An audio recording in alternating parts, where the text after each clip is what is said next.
Hello students, എജുപ്ലസിൻ്റെ പുതിയൊരു ക്ലാസ്സിലേക്ക് എല്ലാവർക്കും വെൽക്കം. ഇന്ന് നമ്മൾ ഡിസ്കസ് ചെയ്യുന്നത് ഇന്ത്യൻ കൾച്ചർ ആൻഡ് ഹെറിറ്റേജിൻ്റെ ചാപ്റ്റർ 16 ആണ്, മധ്യകാല ഭാരതത്തിലെ ശാസ്ത്രവും ശാസ്ത്രജ്ഞരും. അപ്പോൾ ഈ ഒരു എൻ്റയർ ക്ലാസ്സിൽ നമ്മൾ ഡിസ്കസ് ചെയ്യുന്നത് ആ ഒരു കാലഘട്ടത്തിൽ ഉണ്ടായിരുന്നുള്ള ശാസ്ത്രജ്ഞന്മാർ ആരൊക്കെയാണ്, അവർ ഈ ഒരു ശാസ്ത്രത്തിന് നൽകിയിട്ടുള്ള സംഭാവനകൾ എന്തൊക്കെയാണെന്നാണ്. അപ്പം ഇതൊരു ചെറിയ ചാപ്റ്ററാണ്, പെട്ടെന്ന് നിങ്ങൾക്ക് മനസ്സിലാവും. നന്നായിട്ടൊന്ന് ശ്രദ്ധിച്ചിരുന്നാൽ മതി. എന്തായാലും ക്ലാസ്സിലേക്ക് നമുക്ക് സ്റ്റാർട്ട് ചെയ്യാം.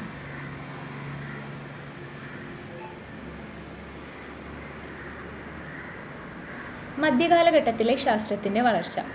മധ്യകാലഘട്ടം കൂടുതലായിട്ടും ഇസ്ലാമിൻ്റെ കടന്നുവരവിൻ്റേതായിട്ടായിരുന്നു ഉണ്ടായിരുന്നത്. അപ്പം അറേബ്യൻ രാജ്യങ്ങളിലെ വിദ്യാഭ്യാസ സമ്പ്രദായം ക്രമേണ നമ്മുടെ ഇന്ത്യയിലേക്ക് അക്കാലത്ത് വന്നിട്ടുണ്ട്.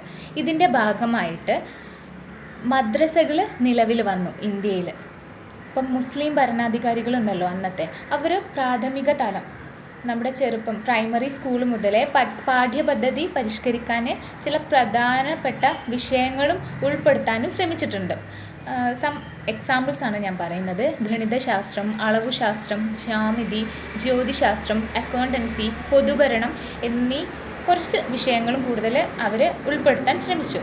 അപ്പം അന്നത്തെ കാലത്ത് രാജാക്കന്മാർക്ക് വേണ്ടിയിട്ടുള്ള സാധനങ്ങളുണ്ടല്ലോ, അതൊക്കെ ഉണ്ടാക്കിയിരുന്നത് കർഖാനകൾ മീൻസ് പണിപ്പുരകൾ എന്നാണ് കേട്ടോ അർത്ഥം വരുന്നത്.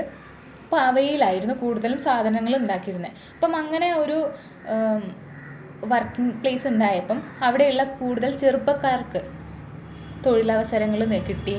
കൂടാതെ അവർ സാങ്കേതിക വിദ്യയുമായിട്ട് കൂടുതൽ ബന്ധം പുലർത്തി. അതുകൊണ്ട് തന്നെ സാങ്കേതികപരമായിട്ട് പരിശീലനം നേടാനും ഇത്തരം സ്ഥാപനങ്ങൾ സഹായിക്കുകയുണ്ടായി. ഇനി മധ്യകാലഘട്ടത്തിലെ ഗണിതശാസ്ത്രത്തെ കുറിച്ച് നമുക്ക് നോക്കാം. ഗണിതശാസ്ത്രത്തിൽ അക്കാലത്ത് ധാരാളം കൃതികൾ ഉണ്ടായിട്ടുണ്ട്. നരസിംഹ ദൈവജനൻ്റെ പുത്രനായിട്ടുള്ള നാരായണ പണ്ഡിറ്റ് അദ്ദേഹത്തിൻ്റെ ഗണിത കൗമുദി, ബീജഗണിത വംശം എന്നീ ഗണിതശാസ്ത്ര രചനകൾ പ്രകാശനം ചെയ്യുകയുണ്ടായി. മധ്യകാലത്തിലാണ് ഈ ഒരു സംഭവം ഉണ്ടായിട്ടുള്ളത്. പിന്നെ വിദ്യാഭ്യാസ സമ്പ്രദായത്തിൽ ഗണിതശാസ്ത്രത്തിൻ്റെ മുഖ്യ വിഷയമായി ഉൾപ്പെടുത്തണമെന്ന് അക്ബർ ആ ഒരു കാലത്ത് കൽപ്പന പുറപ്പെടുവിച്ചിട്ടുണ്ടായിരുന്നു. പിന്നെ അതിൽ നിന്ന് വ്യത്യസ്തമായിട്ട് ഇനിയിപ്പം ജീവശാസ്ത്രത്തിൻ്റെ മേഖലയിൽ നോക്കുന്നതാണെങ്കിൽ 13-ാം നൂറ്റാണ്ടിലെ ഹംസദേവൻ മൃഗപക്ഷി ശാസ്ത്രം എന്ന പേരിൽ ഒരു ജീവശാസ്ത്ര ഗ്രന്ഥമുണ്ടാക്കി. മധ്യകാല ഭരണാധികാരികൾ യുദ്ധത്തിലും നായാട്ടിലും ആയിരുന്നു കൂടുതൽ തൽപരരായിട്ടുണ്ടായിരുന്നത്. അപ്പം അവർ നല്ല ഇനം വളർത്തു മൃഗങ്ങളെ ഉൽപ്പാദിപ്പിക്കുന്നതിൽ ശ്രദ്ധിച്ചിട്ടുണ്ടായിരുന്നു. അക്ബർ ആയിരുന്നു കൂടുതലായിട്ട് ഇതിന് താല്പര്യം പ്രകടിപ്പിച്ച ഒരു മുഗൾ ഭരണാധികാരി. പിന്നെ മുഗൾസിൽ തന്നെ ബാക്കി വരുന്ന ഭരണാധികാരിയുണ്ടല്ലോ, അവരൊക്കെ ജഹാംഗീറിൻ്റെ കൃതിയായിട്ടുള്ള തുസുക്കി ജഹാംഗീരിയിൽ ഇണ ചേർക്കുന്നതിലും പ്രത്യുൽപാദനത്തിലുമുള്ള പരീക്ഷണങ്ങളും നിരീക്ഷണങ്ങളും രേഖപ്പെടുത്തിയിട്ടുണ്ട്. അദ്ദേഹം അതിൽ 36 ഇനം മൃഗങ്ങളെ പറ്റി വിവരിക്കുന്നുണ്ട്. കൂടാതെ അദ്ദേഹം ഒരു സസ്യസ്നേഹി കൂടിയായിരുന്നു. അദ്ദേഹത്തിൻ്റെ കൊട്ടാര ചരിത്രകാരന്മാർ 57ഓളം സസ്യങ്ങളുടെ ചിത്രങ്ങൾ വരച്ചിട്ടുണ്ട്. ഇപ്പം നമ്മളിപ്പം പറഞ്ഞത് ഗണിതശാസ്ത്രത്തിൻ്റെ പുരോഗതി. അപ്പം കുറച്ച് ശാസ്ത്രജ്ഞർ ആ ഒരു കാലഘട്ടത്തിൽ ഉണ്ടായിരുന്നു. പിന്നീട് ജീവശാസ്ത്രത്തിൽ ഉണ്ടായിട്ടുള്ള ചെറിയൊരു പുരോഗതിനെ കുറിച്ചിട്ടാണ് ഡിസ്കസ് ചെയ്തത്. ഇനി ജ്യോതിശാസ്ത്രത്തിൽ എന്തൊക്കെയാണ് പുരോഗതികൾ ഉണ്ടായിരുന്നത് നമുക്ക് നോക്കാം. അപ്പോൾ മധ്യകാലഘട്ടത്തിൽ കുറച്ചും കൂടെ വളരെ നല്ല രീതിയിൽ എക്സ്പാൻഡ് ചെയ്തിട്ടുള്ള ഒരു മേഖലയാണ് ജ്യോതിശാസ്ത്രം. വളരെ മുന്നേറ്റങ്ങൾ നടത്തിയിട്ടുണ്ട്. ഇപ്പോൾ ഫിറോസ് ഷായുടെ കൊട്ടാരം ജ്യോതിഷി മഹേന്ദ്ര സുരി യന്ത്രജ എന്ന പേരിൽ ഗോള നിരീക്ഷണ ഉപകരണം ഉണ്ടാക്കുകയുണ്ടായി. ഫിറോസ് ഷാ അദ്ദേഹം ഞാൻ മുൻപേ പറഞ്ഞിട്ടുണ്ടായിരുന്ന ഒരു ഭരണാധികാരിയായിരുന്നു. അദ്ദേഹത്തിൻ്റെ ജ്യോതിഷി മഹേന്ദ്ര സുരി ഒരു ഗോള നിരീക്ഷണ ഉപകരണമാണ് ഉണ്ടാക്കി വന്നത്. ജ്യോതിശാസ്ത്ര കുടുംബത്തിലെ അംഗങ്ങളായിട്ടുള്ള പരമേശ്വര, മഹാഭാസ്കരീയ എന്നിവർ പഞ്ചാംഗം നിർമ്മാതാക്കളായിട്ട് മാറി ആ ഒരു കാലഘട്ടത്തിൽ. പിന്നെ ആര്യഭട്ടീയത്തിനു ഒരു വ്യാഖ്യാനം അല്ലെങ്കിൽ ഒരു ഡെഫിനിഷൻ കൊടുത്തത് നീലകണ്ഠ സോമസുതനായിരുന്നു. പിന്നെ കമലാകാർ ഒരു ഇസ്ലാമിക ജ്യോതിശാസ്ത്ര പണ്ഡിതനായിരുന്നു. അദ്ദേഹം ജ്യോതിശാസ്ത്ര ഇസ്ലാമിക ആശയങ്ങളെ കുറിച്ച് പഠനം നടത്തി ആ ഒരു ടൈമിൽ. ഇതൊക്കെ ഈ ഒരു ജ്യോതിശാസ്ത്രത്തിൽ ഉണ്ടായിട്ടുള്ള പുരോഗതിയാണ്. ഇതാണ് ഓരോ പോയിന്റ് വൈസ് ഞാനിപ്പോൾ നിങ്ങൾക്ക് പറഞ്ഞു തരുന്നത്. പിന്നെ ഡൽഹി, ഉജ്ജയിൻ, വാരണാസി, ജയ്പൂർ, മധുര എന്നിവിടങ്ങളിൽ ജയസിംഹൻ രണ്ടാമൻ വാന നിരീക്ഷണശാലകൾ സ്ഥാപിക്കുകയുണ്ടായി. ഇതൊക്കെ ജ്യോതിശാസ്ത്രത്തിൽ ഓരോ ശാസ്ത്രജ്ഞരും അല്ലെങ്കിൽ കൈവരിച്ച നേട്ടങ്ങളാണ്. ഇനി നമുക്ക് നോക്കാം വൈദ്യശാസ്ത്രം. മധ്യകാലഘട്ടത്തിലെ വൈദ്യശാസ്ത്രം എങ്ങനെയാണെന്ന്. ഇപ്പം വൈദ്യശാസ്ത്രത്തെക്കുറിച്ച് പറയുന്നതാണല്ലേ, പുരാതന കാലഘട്ടത്തിലാണ് അത് കൂടുതലായിട്ടും പുരോഗതി കാണിച്ചിട്ടുണ്ടായിരുന്നത്. പിന്നീട് മധ്യകാലഘട്ടത്തേക്ക് വരുമ്പോഴേക്ക് അത് ക്ഷയിക്കാൻ തുടങ്ങി. 13-ാം നൂറ്റാണ്ടിൽ രചിച്ചിട്ടുള്ള രന്ധ്ര സംഹിത കറുപ്പ് ഒരു ഔഷധമായിട്ട് ഉപയോഗിക്കാം എന്ന് പറഞ്ഞു. അതായത് കറുപ്പ് എന്ന് പറഞ്ഞിട്ട് ഒരു തരം ലഹരി പദാർത്ഥമുണ്ട്. അപ്പം അതെന്താണ്, ഒരു ഔഷധമായിട്ട് ഉപയോഗിക്കാമെന്ന് 13-ാം നൂറ്റാണ്ടിൽ രചിച്ചിട്ടുള്ള രന്ധ്ര സംഹിത എന്ന് പറഞ്ഞിട്ടുള്ള ഒരു ഗ്രന്ഥം പറഞ്ഞിട്ടുണ്ട്. ചിലതിലുണ്ടാവുമല്ലോ, ഏതൊരു സിനിമയിലൊക്കെ നമ്മൾ കേട്ടിട്ടുണ്ട് കഞ്ചാവ് ഔഷധമായിട്ട് ഉപയോഗിക്കാമെന്ന് പറഞ്ഞിട്ടുണ്ട്. അപ്പോൾ അതേപോലെ തന്നെ കറുപ്പ് എന്ന് വെച്ച് കഴിഞ്ഞാൽ മുൻപ് പുരാതന കാലത്ത് ഉണ്ടായിട്ടുള്ള ഒരു ലഹരി പദാർത്ഥമാണ്. അത് പിന്നീട് ഔഷധമായി ഉപയോഗിക്കാമെന്നാണ് ഇപ്പം ആ ഒരു ഗ്രന്ഥത്തിൽ പറഞ്ഞിരിക്കുന്ന ഒരു ഇൻഫർമേഷൻ. പിന്നെ രോഗനിർണയിക്കാൻ വേണ്ടിയിട്ട് മൂത്രപരിശോധന, നാഡീമിടിപ്പ് എന്നിവയായിരുന്നു വൈദ്യശാസ്ത്രത്തിൽ നോക്കിയിട്ടുണ്ടായിരുന്നത്. ജീവിതകാലം മുഴുവനും നിലനിൽക്കുന്ന ഔഷധ മൂല്യങ്ങളുള്ള ധാതുക്കളെക്കുറിച്ച് പല രചനകളും ആ ഒരു കാലത്ത് പിന്നീടായാലും പുറത്തിറക്കിയിട്ടുണ്ടായിരുന്നു.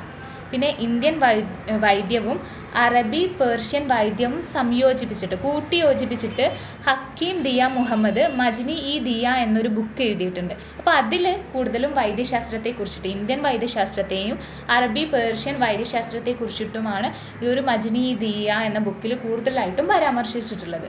അപ്പം ബാരാഷിക്കോവിന് സമർപ്പിച്ച ഗ്രീക്ക് വൈദ്യത്തെ പ്രതിപാദിക്കുന്ന ഒരു ഗ്രന്ഥമാണ് മുസാലജത്തി ബാരാഷിക്കോ. ഇത് രചിച്ചത് നൂറുദ്ദീൻ മുഹമ്മദാണ്. അപ്പോൾ ഇത്തരം ബുക്കുകളൊക്കെയാണ് നമുക്ക് അന്നത്തെ കാലത്ത് മധ്യകാലഘട്ടത്തിൽ വൈദ്യശാസ്ത്രത്തിൻ്റെ പുരോഗതി എത്രത്തോളം ആയിരുന്നു എന്ന് വെളിവാക്കുന്ന ഓരോ ഗ്രന്ഥങ്ങൾ. ഓക്കെ, ഇനി നെക്സ്റ്റ് നമുക്ക് നോക്കാം മധ്യകാലഘട്ടത്തിലെ രസതന്ത്രം.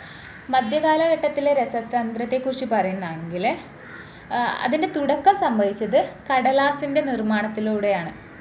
കാശ്മീർ, സിയാൽകോട്ട, സഫറാബാദ്, പാറ്റ്ന എന്നിവിടങ്ങൾ അന്നത്തെ മികച്ച കടലാസ് നിർമ്മാണ കേന്ദ്രങ്ങളായി മാറിയിരുന്നു. ലഭിക്കുന്ന അസംസ്കൃത വസ്തുവിൻ്റെ വ്യത്യാസത്തിനനുസരിച്ച് അതിൻ്റെ പൾപ്പിനും ചേഞ്ചസ് ഉണ്ടാകും. ഇപ്പം നമ്മുടെ ഒരു കടലാസ് ഉണ്ടാക്കുന്നത് നമുക്കറിയില്ലേ, മരങ്ങളിൽ നിന്നാണ്. പക്ഷെ അന്നത്തെ ടൈമിൽ പല അസംസ്കൃത വസ്തുക്കളും പല രാജ്യക്കാരും യൂസ് ചെയ്തിട്ടുണ്ട്. അപ്പം നമുക്ക് കിട്ടുന്ന അസംസ്കൃത വസ്തുവിൻ്റെ പൾപ്പിനനുസരിച്ച് അതിന് ചേഞ്ചസ് ഉണ്ടാവും. ഇതൊഴിച്ച് നിർത്തിക്കഴിഞ്ഞാൽ കടലാസ് നിർമ്മാണം എല്ലാ രാജ്യത്തും ഒരുപോലെയാണ്. ചിലപ്പോൾ മരം യൂസ് ചെയ്തിട്ടാണ് നമ്മൾ കടലാസ് ഉണ്ടാക്കുന്നതെങ്കിൽ ഓരോ മരങ്ങളായിരിക്കുമല്ലോ ഓരോ രാജ്യത്ത് എടുക്കുന്നത്. ആ ഒരു പൾപ്പിന് മാറ്റം വരും. അല്ലെങ്കിൽ വേറെ ഏതെങ്കിലും അസംസ്കൃത വസ്തുക്കൾ ഏതെങ്കിലുമാണ് യൂസ് ചെയ്യുന്നതെങ്കിൽ മാറ്റങ്ങൾ വരാം. അതൊഴിച്ചിട്ട് ബാക്കിയൊക്കെ സെയിം ആണ് ഈ ഒരു കടലാസ് നിർമ്മാണത്തിൽ. പിന്നെ മുഗളന്മാരായിരുന്നു വെടിമരുന്ന് പ്രയോഗം പ്രചാരത്തിൽ കൊണ്ടുവന്നത്.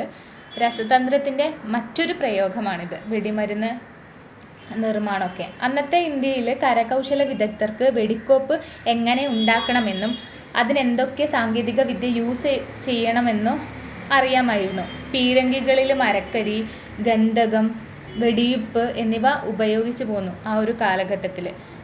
ഇപ്പം കൂടുതലും ബുള്ളറ്റാണല്ലോ. അപ്പം ആ ഒരു തോക്കുകളിൽ, വലിയ തോക്കിലൊക്കെ മരക്കരിയൊക്കെയാണ് അന്ന് യൂസ് ചെയ്തു പോയത്. കൂടാതെ കമ്പിത്തിരിക്ക്, പടക്കങ്ങളൊക്കെ ആ കാലത്തിൽ പ്രചാരത്തിലുണ്ടായിരുന്നു. പിന്നെ റോസാപ്പൂ, അത്തർ അക്കാലത്ത് സുഗന്ധ വസ്തുവായിരുന്നു. ഇത് കണ്ടുപിടിച്ചത് നൂർജഹാൻ ആണെന്നാണ് പറയപ്പെടുന്നത്. ഇതൊക്കെ ഒരു രസതന്ത്രത്തിൻ്റെ മേഖലയിൽ ഉണ്ടായിരുന്ന മാറ്റങ്ങളാണ്, പുരോഗതികളാണ്. ഇനി നമുക്ക് യുനാനി ചികിത്സ എന്താണെന്ന് നോക്കാം. ഈ മധ്യകാലഘട്ടത്തിൽ വികാസം പ്രാപിച്ച ഒരു പ്രധാന ചികിത്സാ രീതിയാണ് യുനാനി എന്ന് പറയുന്നത്. 11-ാം നൂറ്റാണ്ടിൽ മുസ്ലിങ്ങളാണ് യുനാനി ചികിത്സാ സമ്പ്രദായം ഇന്ത്യയിൽ കൊണ്ടുവന്നത്. ആ ഒരു ടൈമിൽ തന്നെ അതിൻ്റെ സ്വീകാര്യത വർദ്ധിക്കുകയുണ്ടായിരുന്നു.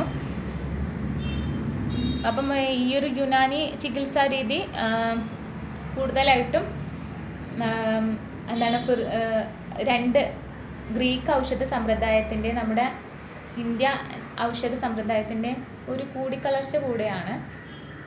ആയുർവേദം, അറബി, പെർഷ്യൻ ഔഷധ ജ്ഞാനങ്ങൾ ഉൾപ്പെടുത്തി ഹക്കീം ദിയ മുഹമ്മദ് മജ്നി ഈ ദയ എന്ന ഗ്രന്ഥം ധരിച്ചു. അത് ഞാൻ കുറച്ച് മുൻപ് പറഞ്ഞിട്ടുണ്ടായിരുന്നു. അപ്പോൾ ഈ ഒരു യുനാനി ചികിത്സാ രീതിയും ഇതിലും കൂടുതൽ അടുത്ത് കിടക്കുന്ന ഒരു സംഭവമാണ്.